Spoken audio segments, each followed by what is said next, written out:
Congresswoman Tulsi Gabbard spars with fellow Democratic presidential candidate Senator Kamala Harris, and Senator Cory Booker takes Vice President Joe Biden to task over his support of that 1994 crime bill. Team Rising is here. Estuardo Rodriguez, Democratic strategist and principal at the Raven Group, and Carrie Sheffield is a fellow at the Independent Women's Forum and national editor for Accuracy in Media. Welcome to you both. Great to see you both.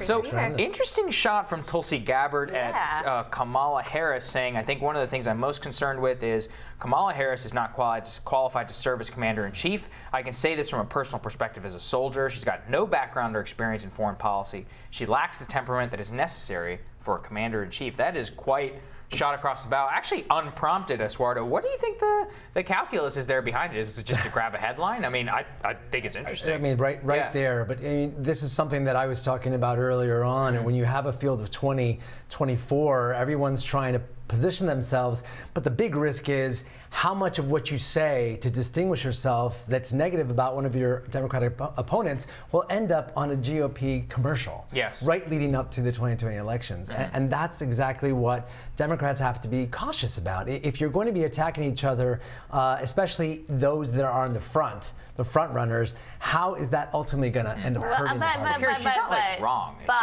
I mean, listen, look. Obviously, you want to talk about people's policies and their experience and keep it above board.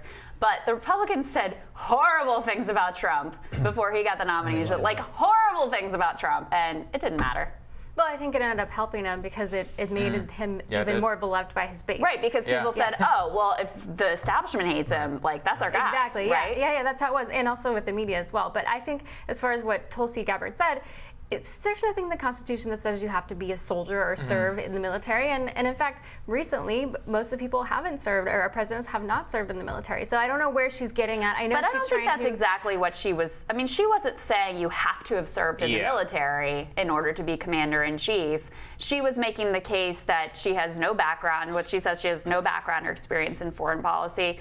And I do think that Tulsi, maybe more than anyone else on the stage, is really running on her foreign policy views and how she would perform in that role as commander-in-chief. But if you look at polling of what people care about, foreign policy is not typically on the top of the list. It's usually the economy, it's usually healthcare, it's usually more domestic bread and butter issues. I mean, that was John McCain's. He went all in on the foreign policy in 2008, and it backfired. And we went with Barack Obama, who had almost no foreign policy. And on the same side, Tulsi Gabbard demonstrates that if that's her one issue, on the larger issues of healthcare, criminal justice reform, a myriad of issues along the border, where's her experience? If really all she's talking about is her military experience as the great asset. I think Tulsi doesn't think that she necessarily can win, but what she's looking at, I think, is with Kamala Harris in particular, is somebody who does lack the foreign policy experience. Definitely a member of the establishment, would just adopt an establishmentarian view. Right. If anything, I think it's probably a way to get Kamala Harris on the record about what she thinks. What she actually believes. What do we It pushes the conversation. I don't really know what she thinks about Afghanistan or Iraq or ISIS or China, Russia. I mean, I think we know how she feels about Russia. But I think it's one of these things, Carrie, where this is really just trying to insert herself in, and then let's see where the candidates stand. No, I think it's a little cheap on Tulsi Gabbard's part to try to exploit her military status. I mean, pretty much she will not open her mouth without saying, I'm a veteran, and to drape yourself and to exploit your military service. I am all for military service, and certainly I respect her service and I admire that. But I just think, being deployed twice to the Middle East versus, being a senator, or there are lots of ways that people can get foreign policy experience. And so it sounds to me like a rookie mistake. I would not advise if I was her advisor. I think there are lots of ways. I think it's true. There's lots of ways you can get foreign policy experience. I don't think it's fair to say that she's exploiting her military experience. That from speaking with her and interviewing her, that experience of serving overseas and actually seeing the cost of war were incredibly formative and impactful for her. So I think it comes from a genuine place. Absolutely. Last question for you on this, Estuardo. Do you think that this is a criticism, whether coming from Tulsi Gabbard or somewhere else, that could land with Kamala Harris? Well, absolutely. I think you see with Biden what's happening. Every criticism he takes and then develops some sort of either response or action plan.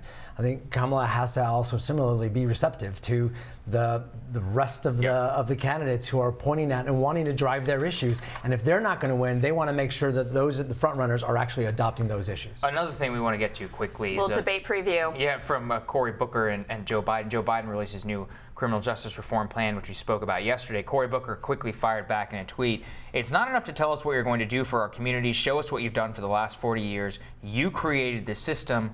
We'll dismantle it. Estuardo, I mean, he kind of has a point, right? Which is that Joe Biden really has been an architect of the failed consensus over the last 40 years, and having to try and overcorrect for it is just a little bit rich whenever you're running for president. It's interesting to see that, at this point, every single critic of Joe Biden is basically saying you're never going to change your stripes or the way you view policy. What you did, you have to own up to, and therefore you can't ever correct those mistakes, especially not if you become president. I think that's the biggest mistake that we're seeing here, is that every single candidate can be held to that same standard because you took a specific point of view and voted a certain way. And as we know, many on both sides of the aisle vote certain ways, then have to defend on it.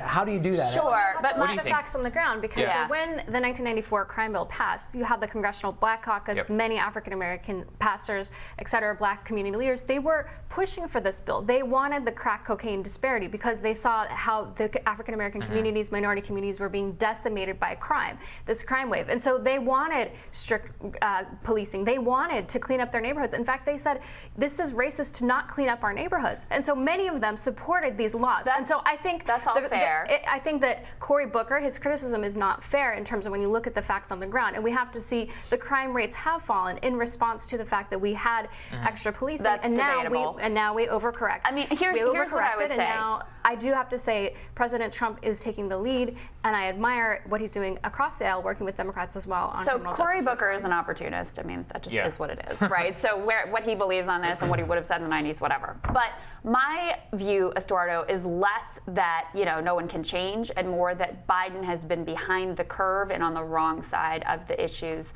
time and time again. Yeah, so in terms of someone who's going to have the character to lead and get it right the first time, not 30 years later, that's where my issue comes in. And also my issue comes in with the fact that he really has never reckoned with the fact that this was devastating ultimately to African American communities. Absolutely. And that's something that he is processing through this campaign and recognizing. And as much as he does say, and it can be frustrating, I was the vice president to Obama for 8 years. I think those were formative years as well for him to realize what were the changes. But as vice president, as we know, there's not many opportunities for you to actually drive the agenda. So I think this period for him is going to be one to quickly address how he's going to make the changes necessary to address what today's society, especially in urban communities, needs as it relates to criminal justice. Final thought, Carrie, before we take a break.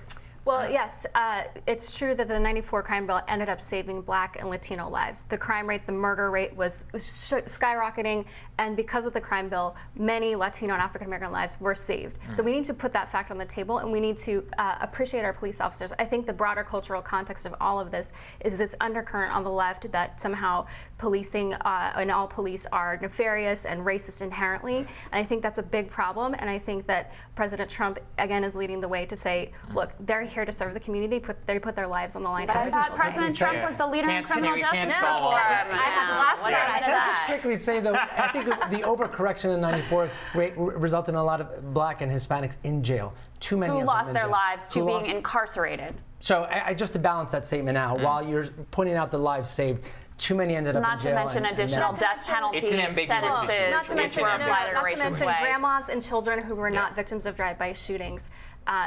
So should we just stay the course? Then the president must be doing it wrong by reforming the system now. No, I'm saying you have to. It's not all black and white. And what Cory Booker is doing is ignoring history. I think you're right. I think it is a far more ambiguous situation than it is played by both sides. So we're going to have more Rising for You right after this.